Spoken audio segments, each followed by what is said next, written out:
Capítulo 3. Quando o inteligente é idiota. Ainda não se sabe exatamente por que Davi Pologruto, professor de física do 2º grau, foi ferido, por um de seus melhores alunos, com uma faca de cozinha. Mas os fatos, amplamente noticiados, são os seguintes: Jason, um secundarista que só tirava num colégio de Coral Springs, na Flórida, estava obcecado com a ideia de entrar na faculdade de medicina. Não numa faculdade de medicina qualquer, sonhava com Harvard, mas Pologruto, seu professor de física, deu-lhe nota 80 numa prova. Achando que a nota, que correspondia a B, punha em risco seu sonho, Jason levou uma faca de açougueiro para a escola e, numa discussão com Pologruto no laboratório de física, esfaqueou na clavícula, antes de ser dominado. Um juiz considerou Jason inocente e temporariamente privado, durante o incidente, do uso de suas faculdades mentais. Um conselho de 4 psicólogos e psiquiatras prestou um juramento em que atestaram que o aluno estava em estado psicótico durante a briga com o professor. Jason alegou que pensara em suicídio por causa da nota que obtivera e que fora procurar Pologruto para lhe dizer que, por causa disso, iria se matar. O professor contou uma história diferente. Acho que ele tentou acabar com a minha vida com aquela faca, pois estava furioso com a nota ruim. Após transferir-se para uma escola particular, Jason se formou 2 anos depois, num dos primeiros lugares da turma. Uma aprovação perfeita nos cursos regulares lhe teria dado um A, com média 4, mas ele fizera muitos cursos avançados a fim de elevar sua média para 4,614, muito acima do A+. Embora Jason tivesse se formado com o mais alto louvor, seu ex-professor de física, Davi Pologruto, queixava-se de que ele nunca lhe pedira desculpas nem assumira qualquer responsabilidade pelo esfaqueamento.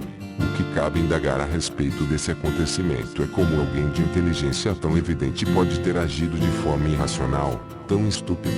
Resposta: a inteligência acadêmica pouco tem a ver com a vida emocional.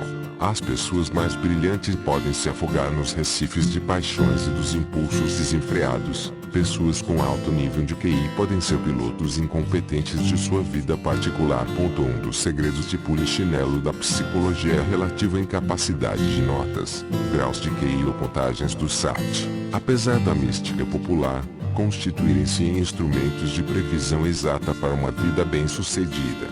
É verdade que, para grandes grupos como um todo, há uma relação entre o QI e as circunstâncias de vida. Muitas pessoas de QI muito baixo acabam em empregos medíocres, e aquelas que possuem um QI alto tendem a obter excelentes empregos, mas isso nem sempre ocorre. Há inúmeras exceções à regra que considera o QI fator de sucesso, há tantas, ou mais, exceções do que casos que se encaixem na regra. Na melhor das hipóteses, o QI contribui com cerca de 20% para os fatores que determinam o sucesso na vida, o que deixa os 80% restantes por conta de outras variáveis. Como diz um observador, na maioria dos casos, o que mais pesa para que alguém consiga uma boa posição na sociedade não é o QI, mas outras circunstâncias que vão da classe social a que ele pertence até a pura sorte.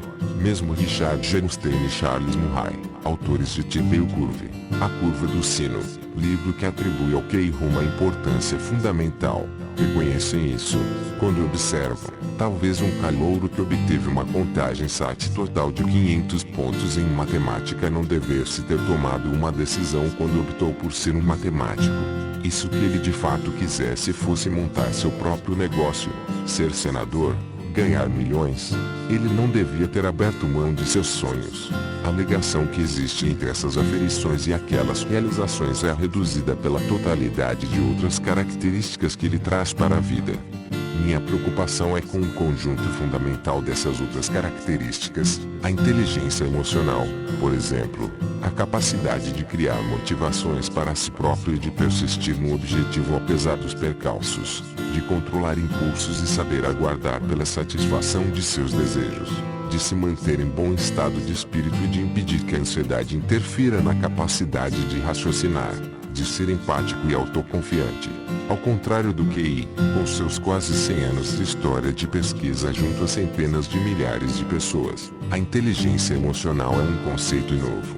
Ninguém pode ainda dizer exatamente até onde responde pela variação, de pessoa para pessoa, no curso da vida. Mas os dados existentes sugerem que esse tipo de inteligência pode ser tão mais valioso que o QI, embora haja quem argumente que, através da experiência ou do aprendizado, não exista muita possibilidade de se alterar o QI. Procuro demonstrar, na parte 5, que as aptidões emocionais decisivas, na verdade, podem ser aprendidas e aprimoradas já na tenra idade, se nos dermos ao trabalho de ensiná-las. Inteligência emocional e destino. Lembro-me de um sujeito da minha turma na Universidade de Amherst que alcançara 5 perfeitos 800 no SAT e em outros testes que fizera antes de entrar. Apesar de suas fantásticas aptidões intelectuais, ele passava a maior parte do tempo vagabundeando, ficando acordado até tarde e perdendo aula porque dormia até o meio-dia. Levou quase 10 anos para finalmente se formar. O QI não explica bem os diferentes destinos seguidos por pessoas em igualdade de condições intelectuais, de escolaridade e de oportunidade. Foi feito um acompanhamento de 95 estudantes de Harvard, pertencentes às classes da década de 1940, momento em que, diferentemente do que ocorre hoje, pessoas com QIs variados em ampla faixa estudavam em faculdades de elite. Na época em que chegaram à meia-idade, a vida profissional e pessoal dessas pessoas, cujos QIs previam um futuro promissor, foi comparada com a vida de outros colegas que, à época, obtiveram um score mais baixo. Nada de significativos distinguia, em termos salariais, capacidade de produzir ou status profissional. Também não estavam especialmente mais satisfeitos com a vida, nem mais felizes em seus relacionamentos com os amigos, com a família ou nas relações amorosas. Acompanhamento semelhante foi feito, até a meia-idade, junto a 450 garotos, a maioria filhos de imigrantes, 2/3 dos quais vinham de famílias que viviam às expensas da Previdência Social. Eles haviam crescido em Somerville, em Massachusetts, num cortiço pestilento situado a alguns quarteirões de Harvard. 1/3 deles tinha QI abaixo de 90. Porém, mais uma vez, o nível do QI pouca relação teve com o nível de sucesso que essas pessoas alcançaram no trabalho ou em outros setores de suas vidas. Por exemplo, 7% daqueles cujo QI era inferior a 80 permaneceram desempregados durante 10 ou mais anos, mas o mesmo ocorreu com 7% daqueles cujo QI era acima de 100. Diga-se, a bem da verdade, que, chegando aos 47 anos, deu-se uma correlação, como sempre ocorre, entre QI e nível socioeconômico. Mas o que fez a diferença foi a capacidade, adquirida na infância, de lidar com frustrações, controlar emoções e de relacionar-se com outras pessoas. Consideremos também dados fornecidos por um estudo, ainda em andamento, referentes a 81 primeiros de turma das classes de 1981 de escolas de segundo grau de Illinois. Na faculdade, continuaram a manter um bom desempenho, tirando excelentes notas, mas ao beirarem os 30 anos haviam alcançado apenas níveis medianos de sucesso. 10 anos após terem feito o ginásio, só 1 em 4 se achava em nível mais alto na profissão que haviam escolhido, e muitos tinham se dado bem pior. Karen Arnold, professora de pedagogia na Universidade de Boston, uma das pesquisadoras que acompanham esses primeiros de turma, explica: acho que descobrimos as pessoas de sucesso, as que sabem como vencer no sistema. Mas os primeiros de turma, claro, têm de lutar tanto quanto qualquer um de nós. Saber que uma pessoa é um excelente aluno é saber apenas que ela é muitíssimo boa na obtenção de boas notas. Nada nos diz de como ela reage às vicissitudes da vida, e esse é o problema. A inteligência acadêmica não oferece praticamente nenhum preparo para o turvelinho, ou para a oportunidade, que ocorre na vida. Apesar de um alto QI não ser nenhuma garantia de prosperidade, prestígio ou felicidade na vida, nossas escolas e nossa cultura privilegiam a aptidão no nível acadêmico, ignorando a inteligência emocional, um conjunto de traços, alguns chamariam de caráter, que também exerce um papel importante em nosso destino pessoal. A vida emocional é um campo com o qual se pode lidar, certamente como matemática ou leitura, com maior ou menor habilidade, e exige seu conjunto especial de aptidões. E a medida dessas aptidões numa pessoa é decisiva para compreender por que uma prospera na vida, enquanto outra, de igual nível intelectual, entra num beco sem saída. A aptidão emocional é uma metacapacidade que determina até onde podemos usar bem quaisquer outras aptidões que tenhamos, incluindo o intelecto bruto. Claro, há muitos caminhos para o sucesso na vida e muitos campos em que outras aptidões são recompensadas. Numa sociedade cada vez mais baseada no conhecimento, a aptidão técnica é, sem dúvida, uma delas. Há uma piada infantil, como se chama um chato daqui a 15 anos? Resposta, chefe. Mas, mesmo entre os chatos, a inteligência emocional oferece uma vantagem extra no local de trabalho, como veremos na parte 3. Há muitos indícios que atestam que as pessoas emocionalmente competentes, que conhecem e lidam bem com os próprios sentimentos, entendem e levam em consideração os sentimentos do outro, levam vantagem em qualquer setor da vida, seja nas relações amorosas e íntimas, seja assimilando as regras tácitas que governam o sucesso na política organizacional. As pessoas com prática emocional bem desenvolvida têm mais probabilidade de se sentirem satisfeitas e de serem eficientes em suas vidas, dominando os hábitos mentais que fomentam sua produtividade. As que não conseguem exercer nenhum controle sobre sua vida emocional travam batalhas internas que sabotam a capacidade de concentração no trabalho e de lucidez de pensamento. Um tipo diferente de inteligência. Para um observador casual, Judy, de 4 anos, pode parecer deslocada entre os coleguinhas mais gregários. Retrai-se na hora das brincadeiras, ficando mais de fora do que mergulhando nos jogos. Mas Judy é, na verdade, uma perspicaz observadora da política social praticada em sua turma no pré-primário. Judy talvez seja, ali, a criança mais sofisticada no discernimento das idas e vindas dos sentimentos dos integrantes da turma. Essa sofisticação só se torna visível quando sua professora reúne as crianças de 4 anos em volta de si para brincar do que chamam de jogo da sala de aula. Essa brincadeira, uma réplica infantil da própria sala do pré-primário de Judy, em que são colados personagens cujas cabeças são fotografias dos alunos e professores, é um teste de percepção social. Quando a professora de Judy lhe pede que ponha cada menino e menino na parte da sala onde mais gostam de brincar, o cantinho da arte, o de montar blocos e outros traços, ela o faz com total precisão. E quando lhe pedem que ponha um deles com quem mais gosta de brincar, ela mostra que sabe combinar os melhores amigos da classe. A precisão de Judy revela que ela detém um perfeito mapeamento social de sua turma, um nível de percepção excepcional para uma criança de 4 anos. Essas são aptidões que, na vida posterior, permitirão que Judy seja brilhante em qualquer área onde as aptidões pessoais sejam úteis. Atividades essas que vão do comércio e administração até diplomacia.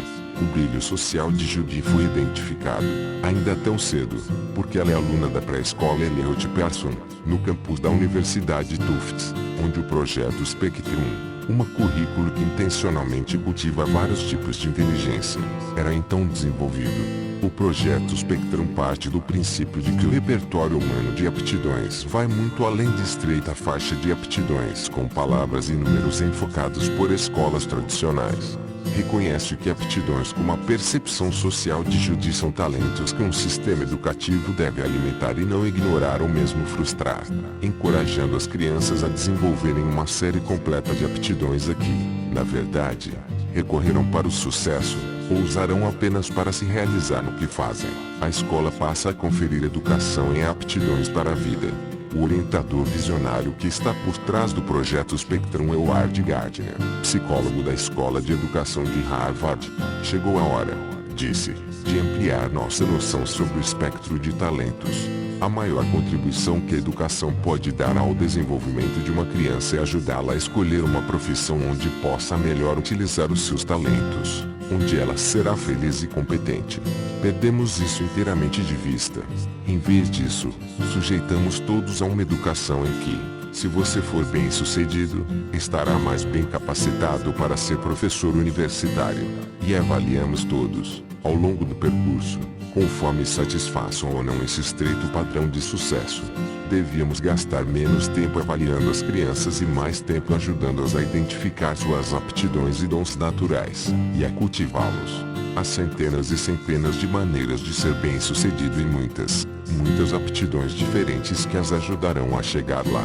Se existe alguém que vê as limitações das velhas formas de pensar sobre a inteligência, é Gardner. Ele observa que os dias de glória dos testes de QI tiveram início durante a Primeira Guerra Mundial, quando 2 milhões de americanos foram classificados por meio do preenchimento, em massa, do primeiro formulário para avaliação de QI, então criado por Lewis Terman, um psicólogo de Stanford. Isso levou a décadas do que Gardner chama de modo de pensar do QI, pensar que as pessoas são inteligentes ou não, que nasceram assim, que esse é um dado imutável e que os testes podem dizer se a gente é um dos inteligentes ou não.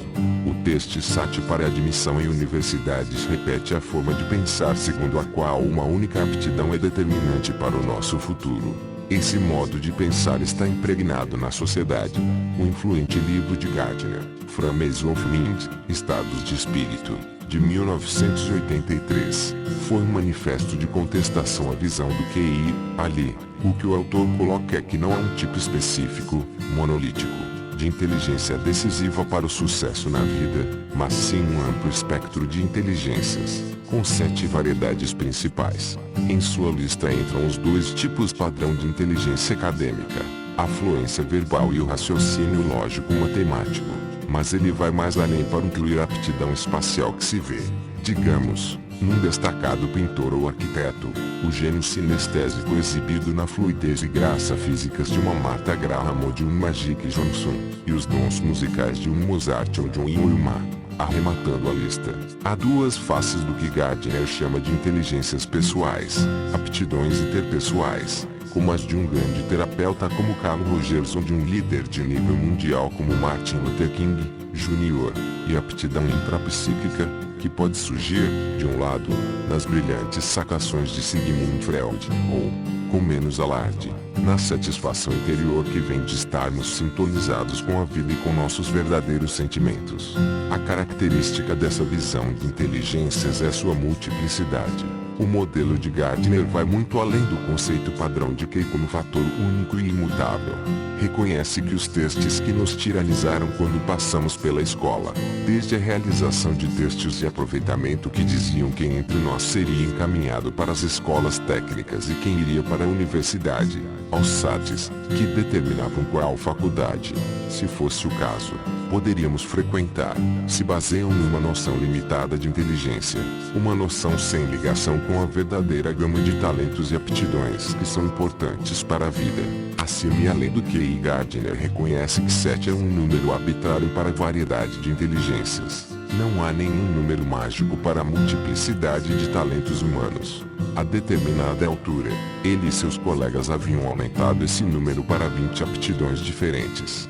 A inteligência interpessoal, por exemplo, desdobrou-se em 4 aptidões distintas: liderança, capacidade de manter relações e conservar amigos, de resolver conflitos e a do tipo de análise social em que Judy, de 4 anos, era excelente. Essa visão multifacetada da inteligência oferece um quadro mais rico da capacidade e do potencial de uma criança para o sucesso do que o QI padrão. Quando os alunos da Spectrum foram avaliados pela escala de inteligência Stanford Binet, outrora o padrão ouro dos testes de QI, e mais uma vez por uma bateria destinada a medir o espectro de inteligências de Gardner, não houve nenhuma relação significativa entre as contagens obtidas nos 2 testes. As 5 crianças com QI mais alto, de 125 a 133, mostraram uma variedade de perfis nas 10 capacidades medidas pelo teste Spectrum. Por exemplo, entre as 5 mais inteligentes segundo os testes de QI, uma era muito boa em 3 áreas, 3 em 2, e uma criança inteligente tinha apenas uma capacidade Spectrum. Esses talentos eram dispersos: 4 em música, 2 em artes visuais, 1 em compreensão social, 1 em lógica, 2 em linguagem. Nenhuma das 5 crianças de alto QI era talentosa em termos de movimento, números ou mecânica. movimento e números foram, na verdade, pontos fracos para 2 das 5 crianças. A conclusão de Gardner foi que a escala de inteligência Stanford Binet não previu desempenho bem-sucedido de ponta a ponta ou num subconjunto consistente de atividades Spectrum. Por outro lado, as contagens Spectrum dão aos pais uma clara orientação sobre as áreas que serão de interesse espontâneo da criança e onde se sairão bem o bastante para desenvolver paixões que poderão um dia conduzi-las para além da eficiência, até a maestria. O pensamento de Gardner sobre a multiplicidade da inteligência continua a evoluir. Cerca de 10 anos após ter publicado sua teoria pela primeira vez, ele fez o seguinte sumário das inteligências inter e intrapessoal.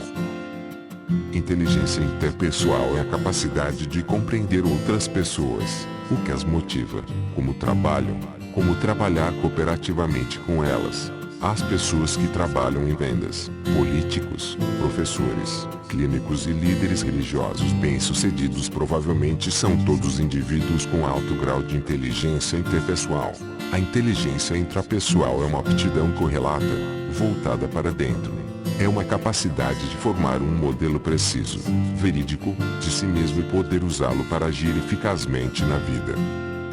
Em outra versão, Gardner observou que o âmago da inteligência interpessoal inclui a capacidade de discernir e responder adequadamente ao humor, temperamento, motivação e desejo de outras pessoas. Na inteligência intrapessoal, chave do autoconhecimento, ele incluiu o contato com nossos próprios sentimentos e a capacidade de discriminá-los e usá-los para orientar o comportamento. Jornada nas estrelas. A cognição não basta. As teorias de Gardner contêm uma dimensão da inteligência pessoal que é amplamente mencionada, mas pouco explorada: o papel das emoções. Talvez isso ocorra porque, como ele próprio diz, seu trabalho é fortemente calcado num modelo mental que se apoia em ciência cognitiva. Por isto, sua visão acerca dessas inteligências enfatiza a percepção, a compreensão de si e dos outros nas motivações, nos hábitos de trabalho e no uso dessa intuição na própria vida e na relação com os outros. Mas, como acontece com o campo sinestésico, onde o brilho físico se manifesta não verbalmente, o campo das emoções também se estende além do alcance da linguagem e da cognição.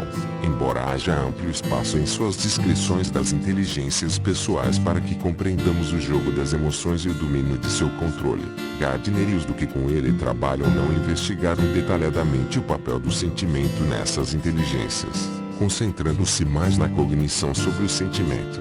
Essa abordagem, talvez não intencionalmente, deixa inexplorado o rico mar de emoções que torna a vida interior e os relacionamentos tão complexos, tão absorventes e, muitas vezes, tão desconcertantes, e deixa de lado o que há de inteligência nas emoções e o que há de emocional na inteligência. A ênfase de Gardner nos elementos perceptivos nas inteligências pessoais reflete o zeitgeist da psicologia que formou suas opiniões. A excessiva ênfase da psicologia na cognição mesmo no campo das emoções deve-se, em parte, a um acidente na história dessa ciência. Durante as décadas de meados do século XX, a psicologia acadêmica foi dominada por behavioristas como B.F. Skinner, para os quais só o comportamento, o que podia ser objetivamente constatado, poderia ser estudado com precisão científica. Os behavioristas decretaram que toda a vida interior, inclusive as emoções, estaria interditada à pesquisa científica. Depois, em fins da década de 1960, com a chegada da revolução cognitiva, o foco da ciência psicológica voltou-se para como a mente registra e armazena a informação, e para a natureza da inteligência. Mas as emoções continuaram sendo uma zona interdita. O saber convencional entre os cientistas cognitivos afirmava que a inteligência implica um processamento frio e duro acerca dos fatos. É hiperracional, mais ou menos como o M.R. Spock de Jornada nas Estrelas, o arquétipo de secos bits de informação não confundida pelo sentimento, encarnando a ideia de que as emoções não têm lugar na inteligência e apenas confundem nosso esquema de raciocínio. Os cientistas cognitivos que abraçaram essa opinião foram seduzidos pelo computador como modelo operacional da mente, esquecendo que, na realidade, os úmidos programas e peças cerebrais boiam numa poça pegajosa e latejante de produtos neuroquímicos. em nada semelhante ao silêncio ordenado e sanitizado que gerou a metáfora orientadora da mente. Os modelos adotados pelos cientistas do conhecimento para explicar como a mente processa a informação não levam em conta o fato de que a racionalidade da mente é guiada pela emoção.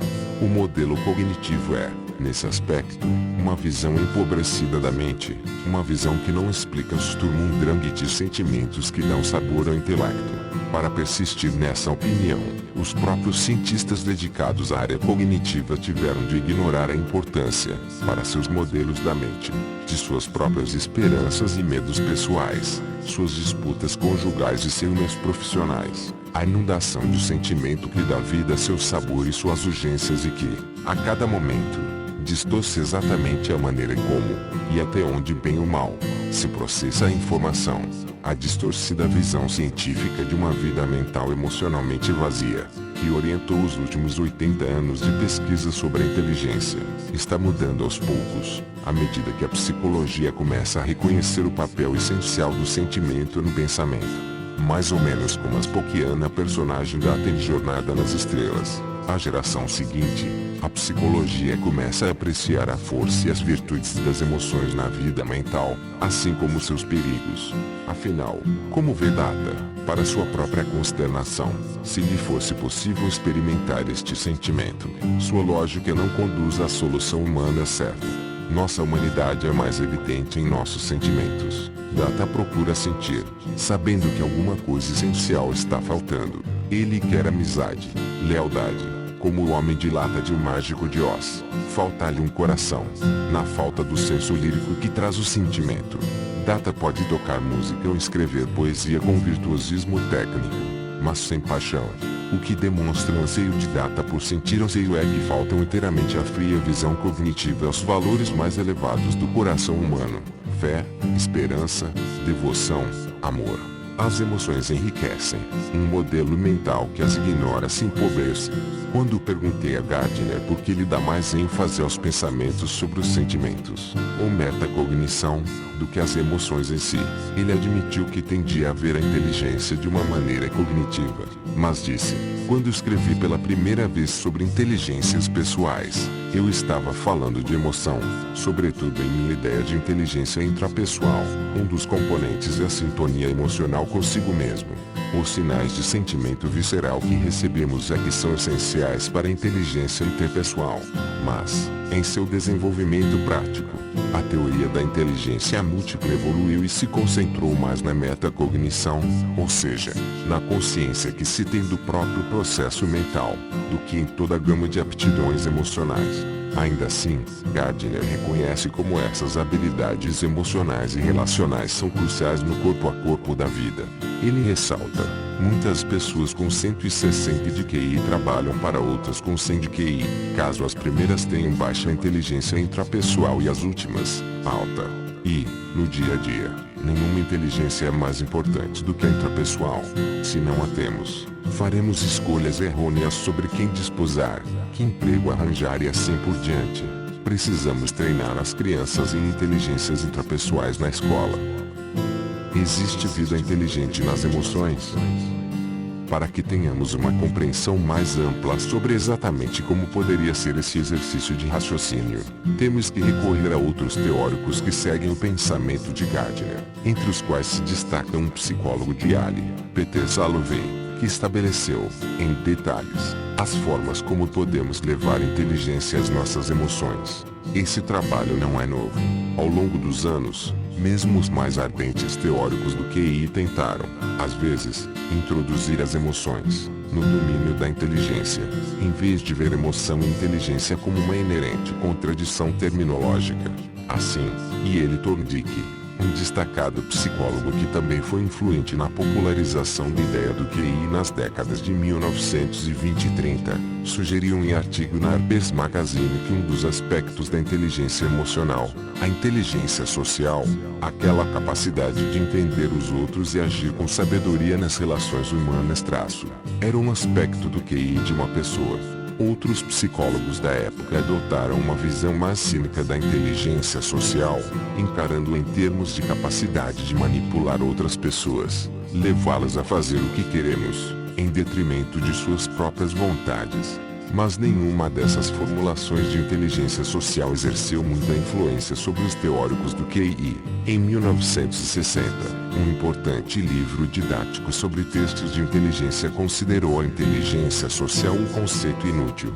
Mas a inteligência pessoal não seria ignorada, sobretudo porque faz ao mesmo tempo sentido intuitivo e comum.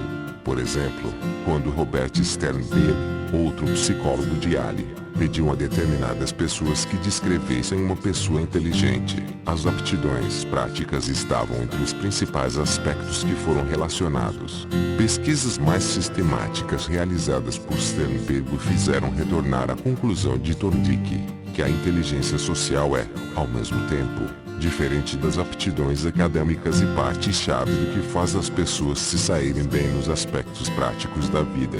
Entre as inteligências práticas tão altamente valorizadas, por exemplo, no espaço profissional, está aquela sensibilidade que permite aos administradores eficientes captar mensagens tácitas. Nos últimos anos, um grupo cada vez maior de psicólogos chegou a conclusões semelhantes, concordando com Gardner que os antigos conceitos de QI giram em torno de uma estreita faixa de aptidões linguísticas e matemáticas, e que um bom desempenho em testes de QI é um fator de previsão mais direta de sucesso em sala de aula ou como professor, mas cada vez menos quando os caminhos da vida se afastam da academia.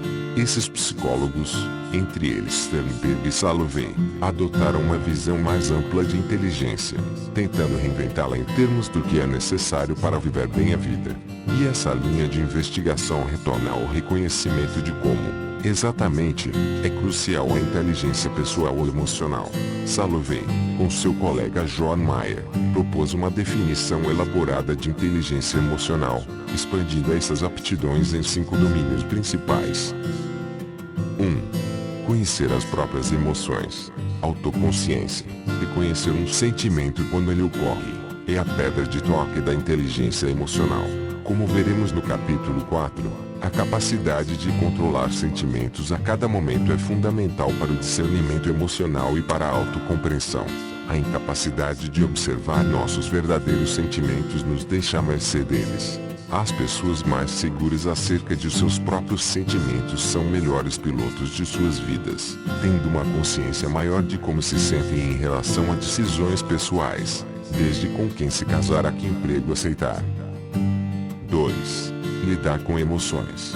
Lidar com sentimentos para que sejam apropriados é uma aptidão que se desenvolve na autoconsciência. O capítulo 5 vai examinar a capacidade de confortar-se, de livrar-se da ansiedade, tristeza ou irritabilidade que incapacitam, e as consequências resultantes do fracasso nessa aptidão emocional básica. As pessoas que são fracas nessa aptidão vivem constantemente lutando contra sentimentos de desespero, enquanto outras se recuperam mais rapidamente dos reveses e perturbações da vida. 3. Motivar-se. Como mostrará o capítulo 6, pôr as emoções a serviço de uma meta é essencial para centrar a atenção, para a automotivação e o controle, e para a criatividade. O autocontrole emocional, saber adiar a satisfação e conter a impulsividade, está por trás de qualquer tipo de realização, e a capacidade de entrar em estado de fluxo possibilita excepcionais desempenhos.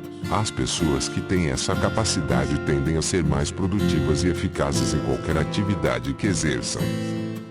4. Reconhecer emoções nos outros. A empatia, outra capacidade que se desenvolve na autoconsciência emocional, é a aptidão pessoal fundamental. O capítulo 7 investigará as raízes da empatia, o quanto nos custa não saber escutar as emoções, e os motivos pelos quais a empatia gera altruísmo. As pessoas empáticas estão mais sintonizadas com os sutis sinais do mundo externo que indicam o que os outros precisam ou o que querem. Isso as torna bons profissionais no campo assistencial, no ensino, vendas e administração. 5. Lidar com relacionamentos. A arte de se relacionar é, em grande parte, a aptidão de lidar com as emoções dos outros. O capítulo 8 examina a competência e a incompetência, e as aptidões específicas envolvidas. São as aptidões que determinam a popularidade, a liderança e a eficiência interpessoal. As pessoas excelentes nessas aptidões se dão bem em qualquer coisa que dependa de interagir tranquilamente com os outros. São estrelas sociais. Claro, as pessoas diferem em suas aptidões em cada um desses campos. Alguns de nós podemos ser bastante hábeis no lidar, digamos, com nossa ansiedade, mas relativamente ineptos no confortar os aborrecimentos de outra pessoa.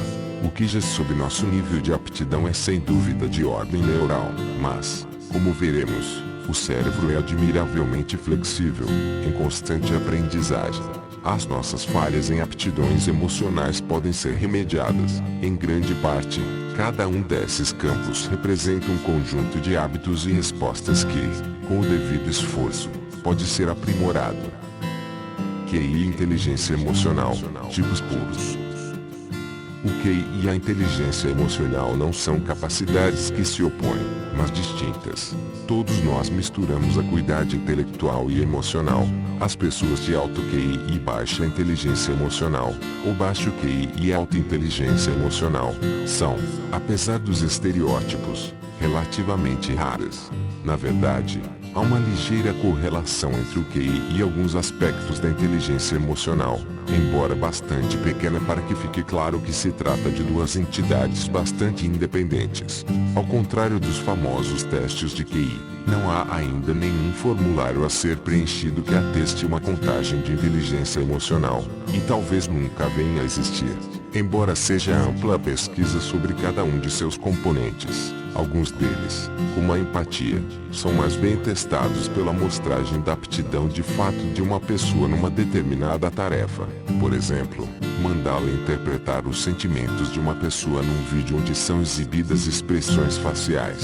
Entretanto, usando uma medição denominada maleabilidade do ego, que se assemelha bastante à inteligência emocional, inclui as principais aptidões sociais e emocionais. Jack Block, psicólogo na Universidade da Califórnia, em Berkeley, fez uma comparação dos dois tipos teóricos puros, pessoas de alto QI versus pessoas de altas aptidões emocionais.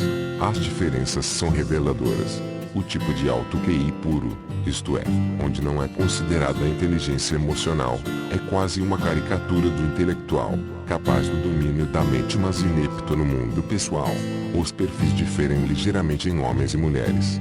O homem de alto QI é tipificado, o que não surpreende, por uma ampla gama de interesses e capacidades. É ambicioso e produtivo, previsível e obstinado, e desprovido de preocupação sobre si mesmo. É também inclinado a ser crítico e condescendente, fastidioso e inibido, pouco à vontade do ponto de vista sexual e sensual, inexpressivo e desligado, e emocionalmente frio. Por outro lado, os homens com um alto grau de inteligência emocional são socialmente equilibrados, comunicativos e animados, não inclinados a receios ou a ruminar preocupações. Têm uma notável capacidade de engajamento com pessoas ou causas, de assumir responsabilidades e de ter uma visão ética. São solidários e atenciosos em seus relacionamentos. Têm uma vida emocional rica, mas correta. Sentem-se à vontade consigo mesmos, com os outros e no universo social em que vivem. As mulheres de alto QI puro têm a esperada confiança intelectual, são fluentes ao expressarem suas ideias, valorizam questões intelectuais e têm uma ampla variedade de interesses intelectuais e estéticos. Também tendem a ser introspectivas, chegadas à ansiedade, à ruminação e à culpa, e hesitam em exprimir sua raiva abertamente, embora o façam de maneira indireta. As mulheres emocionalmente inteligentes, por outro lado, tendem a ser assertivas e expressam suas ideias de um modo direto, e sentem-se bem consigo mesmas. Para elas, a vida tem sentido. Como os homens, são comunicativas e gregárias, e expressam de modo adequado os seus sentimentos. Não, por exemplo, em ataques de que depois se arrependem. Adaptam-se bem à tensão. O equilíbrio social delas permite-lhes ir até os outros. Sentem-se suficientemente à vontade consigo mesmas para serem brincalhonas, espontâneas e abertas à experiência sensual. Ao contrário das mulheres de alto QI puro, raramente sentem ansiedade ou culpa, e tampouco mergulham em ruminações. Esses perfis, obviamente, são extremos. Todos nós mesclamos QI e inteligência emocional em graus variados. mas oferecem uma perspectiva instrutiva sobre o que cada uma dessas dimensões acrescenta, isoladamente, às qualidades de uma pessoa. Na medida em que a pessoa tem tanto inteligência cognitiva quanto emocional, essas imagens se fundem, ainda assim, das duas, e a inteligência emocional que contribui com um número muito maior das qualidades que nos tornam mais plenamente humanos.